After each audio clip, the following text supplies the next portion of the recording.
All right, so in this one, we are going to create our actual Django project and do some changes to it. Again, this is kind of repetitive to what we've done before, but I want to make sure those newer users are able to do this. Now, Hop, Django 1.10 versiyasini darslarini boshlaymiz. Hop, bu yerda aytish bo'yicha sayt tuzishni boshladik. Oldingi video kurslarga qaraganda bu video kurs boshqacha bo'ladi. Yangi Django'da o'rganayotganlarga osonroq bo'lishi uchun deb. inside of my virtual environment, I already have it activated. I do pip freeze and I see that I have Django installed. Endi bu yerdan pip ko'ryapti. Hamma narsalar uстановка bo'lganiga amal qilyapti.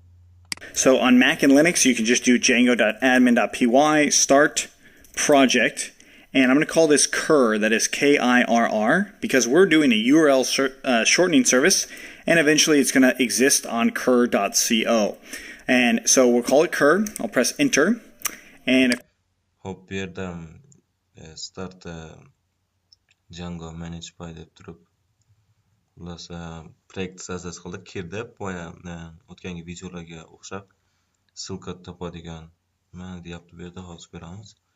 Ashunaqa sayt qilamiz deb kir degan nimani proyektni sozdasi qildi. Mana chaptiribdi kir deb turibdi. of course, it creates that Django project for us.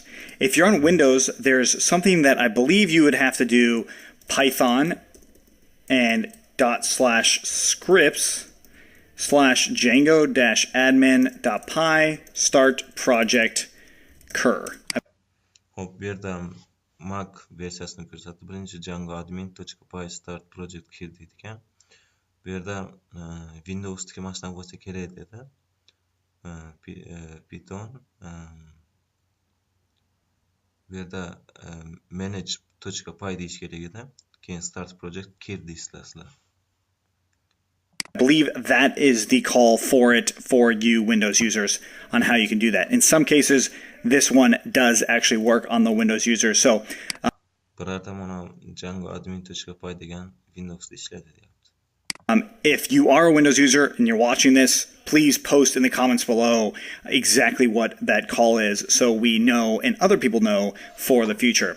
Okay, so now that we've got that, inside of here, we're going to go to cur, and I'm just going to rename this here to src. And this is kind of a standard convention for naming your project. You're usually going to have your project inside of a source folder or a source. Hop, bu yerda src deyapti. Source degani asha narsalari degani. Bu yerda proyekt asha narsalarni ichiga bizni proyekt solib qo'ydi. Like directory. And the reason for that is because it's kind of the standard default as to where most people put their projects in all sorts of coding. They put it in something called source. That's likely what it's going to be. It might be source, or it might be in something called dis, like distribution or distributed code. In this case, we're calling it src. Hop, bu yerda atini yozib qo'ysam bo'ladi deyapti. Kichkina formasi src degani, mana narsalari degani, resource.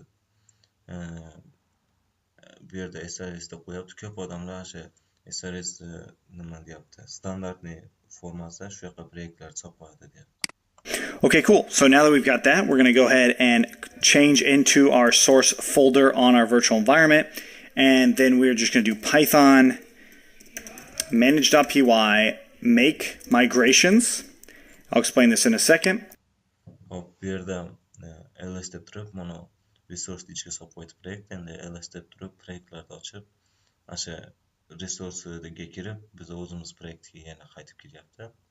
Keyin Python manage.py deyapti. Manage.py make migration deyapti. Buni hozir tushuntirib beraman deb o'tib ketdi. It says no changes detected, but we did notice that this db.sqlite3 file came through. Now, if you Hop, bu yerda o'zgarish kiritilmabdi deyapti. Chaptirabga qarasanglar db sqlite 3 degan papka sozdasi bo'lib qoldi deyapti. Bu db sqlite 3 degani pamyasi. Masalan, bitta yoqqa podpisatsiya qilsanglar, mashinaning ichiga bo'lib qoladi, saqlangiz bo'lib turadi. bazovoy pamyat. To Python manage.py migrate, I go ahead and migrate and I see that there's a bunch of things that were created.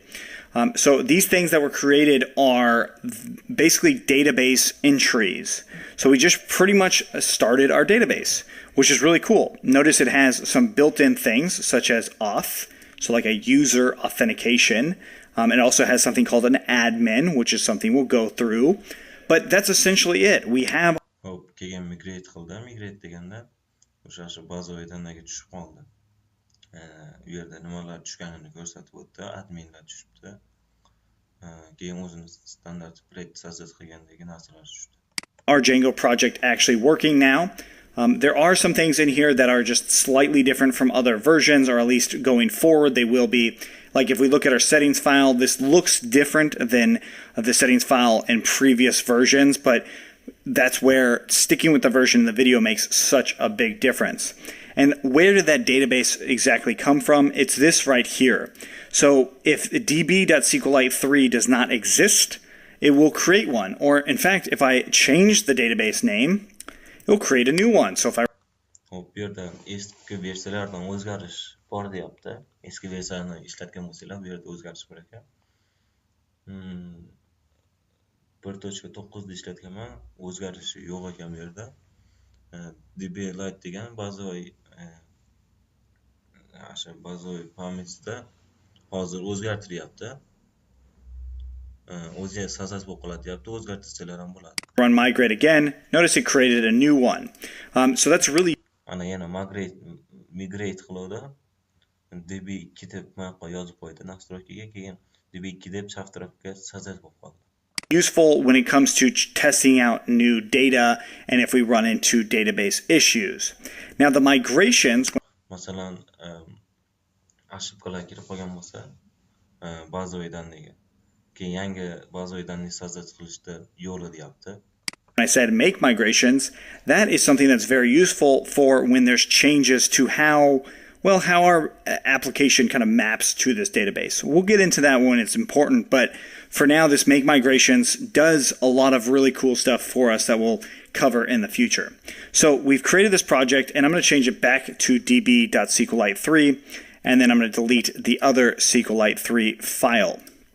So back into settings, I just want to cover a few things here as far as what's important. Number one, Hop, bu yerda db2ni o'chirib turamiz dedi. Endi bu yerda ko'rsatib o'tyapti. SQLite3 is not very secure. I can open up SQLite3 easily without needing a username and password. So that means if you have access to my SQLite3 database, you can totally get all the things that you want from my database. Where if you're using something more like MySQL or Postgres, Hop, bu yerda bazovoydaniga bossanglar kirib ketyapti ichiga. Uni bo'lmash kerak deyapti, chunki u yoqqa masalan bankovskiy shotlar qiladigan saytlar qilsanglar shunga tushadi, keyin u yerdan osonlikcha ochib olish mumkin deyapti.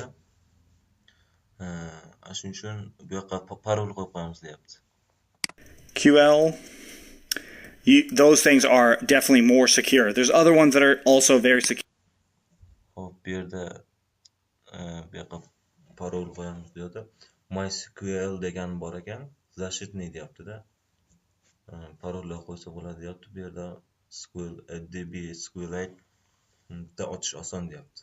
Here, but it's just something to note right off the bat. Now, first of all, what is going on here is we're setting a folder, so the base folder, as in where manage.py lives, that is where that base directory is referring to. So whatever folder is that, which is our main project folder, which is src, which we call it, that's where that is going. Hop, bu yerda base deyapti. Bazovoy nima? Put manage.py ga putni qo'yapti deyapti birinchi. We've got our secret key in here. This, you want to make it different in production. We'll get to production later.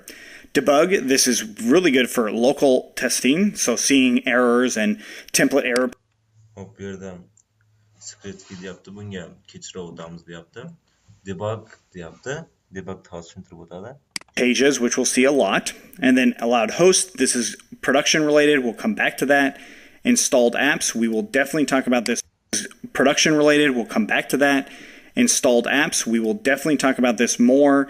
I'm going to leave it out for now.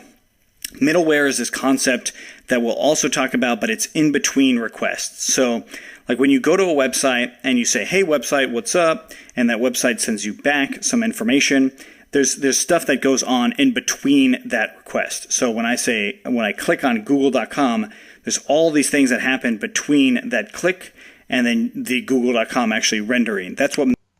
Hop, bu yerda middleware tushuntiryapti. Tepadagilarni kechirishni turaman deyapti. Middleware degani masalan stransiyada bir narsa chiqib qolsa, unga bossanglar deyapti, orasidagi kodlar mashlar deyapti middleware. Bu yerda misol keltiryapti. google.com deb bitta enterni bossam, Google'ga men enterni bosganim ketadi deyapti. Keyin ulardan mana shunaqa middleware'dagi kodlar keladi deyapti. Middleware does. Root URL configuration or root conf, URL conf, that is where we do our URL mapping, which we will absolutely discuss. Hop, bu yerda root URL conf deb qo'yibdi. URL degani bu ссылкасы. Buni ham kechirib o'tamiz deyapti. Templates. Django has a very powerful templating engine that allows us to do all sorts of things with our code and data. This we will come back to as well. Templates ham kechirib kelamiz deyapti. Django hamma возможностьlarni beradi bizga deyapti kod yozgani. Our WSGI application. This is just mainly server related, so our Django application can actually run. We've already talked about the database. Hop, database haqida o'tdi deyapti. Uni 70-yilda turganda bunisi shu bilan yuradi deyapti. Xullas bizni application deb qo'yib, programma saytimiz shu orqali yuradi deyapti. We have auth password validations, or validators. These are making sure our passwords are strong. This is something that's newer to Django, but it is something that's very useful. That is like when a user creates a password, we want to make sure that it hits a minimum length. There is definitely details on that right here, so if you want to know more about that. Hop, bu yerda parolda настройкаларga tushibmiz. Tepadagi ссылкаga kirsanglar, to'liq ma'lumot bilib olasizlar deyapti. Bu yerda masalan name deb turib Django contrib deb turib bular o'zgaradi deyapti. Parolda zashitalari bu deyapti. Eski versiyalarda yo'q bo'lishi mumkin, o'zgargan bo'lishi mumkin. Masalan minimum length deyapti, uzunligi. Masalan parolning uzunligini hamma yog'ini tekshirib, kuchliligini tekshiradiganlar deyapti. Check that out. Internationalization, it's pretty much what it sounds like. So if you have a different language code or time zone, you can set all those things there. Static files. Hop, bu yerda internationally deyapti. Xohlasanglar boshqacha til kirgiza olasizlar, xohlasanglar boshqa vaqt kirgiza olasizlar deyapti. Ularda vaqtini qo'yib qo'ysanglar, shu yoqqa kirgizish kerak. We will definitely come back to this in the future. So that. Hop, static root bilan asha o'tib ketdi. Unga ham kechira kelamiz deb o'tdi. That's pretty much it as far as the settings are concerned, and as well as getting our Django project started. All right, so if you have any questions on this, let us know. Otherwise, let's keep going. All right, so in this one, we are going to create our actual Django project. Hop, bu yerda davom etamiz deyapti. Keyingi darsgacha ko'rishguncha.